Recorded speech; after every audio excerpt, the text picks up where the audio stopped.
নমস্কার, দি রিপোর্টে আপনাদের স্বাগত। আবার স্বমেজাজে তৃণমূলের লাভলি বয় মদন মিত্র। মাঝে কটা মাস অসুস্থতাজনিত কারণে রাজনীতির বাজারে ছিলেন না কামারহাটির বিধায়ক। একটু সুস্থ হতেই আবার তাকে দেখা যাচ্ছে লোকসভা নির্বাচনের ছোট ছোট কর্মসূচিতে অংশ নিতে। যেমন কদিন আগে প্রার্থীকে ছাড়াই সৌগত রায়ের সমর্থনে একটি পদযাত্রায় অংশ নিতে দেখা যায় কামারহাটিতে।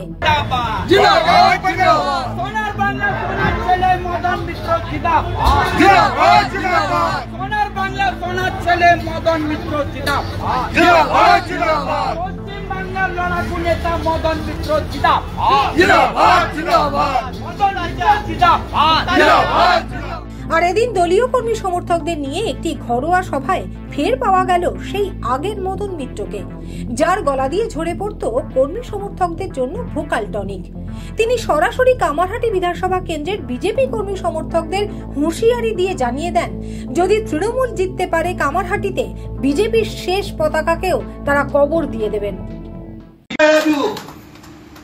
কোথায় রাজু ব্যানার্জি, কোথায় বর্ষার মিছিল, হনুমান জয়ন্তী গেল, বাপের বেটা তোরা সব জায়গায় করবি, কামারহাটিতে করলি না কেন? যদি আমরা জিততে পারি, কামারহাটির মাটি থেকে বিজেপির পতাকা পর্যন্ত শেষ পতাকার খবর দিয়ে দেবো। কামারহাটির চ্যালেঞ্জ অ্যাকসেপ্ট করছে, আপনাকে হাইস্ট ভোটে আমরা লিড দেবো এবং তার জন্য যেখানে যা করা দরকার আমরা করবো। তার কারণ আপনি নিজে ক্যান্ডিডেট নন, আপনি দলের ক্যান্ডিডেট, আপনি মমতা ব্যানার্জি, অভিষেক ব্যানার্জির ক্যান্ডিডেট, আপনি আমাদের পার্টির ক্যান্ডিডেট। তাই আপনাদের কাছে বলি যে এই যে ব্যাপার কামারহাটি, আমাদের স্লোগানটা হচ্ছে যতই নাও কলকাতি, কিচ্ছু হবে না কামারহাটি। মদন মিত্র মানেই কথার ফুলঝুরি। ফুলঝুরি অবশ্য ভয়ানক কোনো বাজি নয় যে তার ফুলকিতে বড় সড়ো অগ্নিকাণ্ড ঘটে যেতে পারে। কিন্তু মদন মিত্রের যে কথাটায় খটকা লাগলো সেটা হলো মদন মিত্রের গলাতেই জেতার ব্যাপারে অবিশ্বাসের সুর।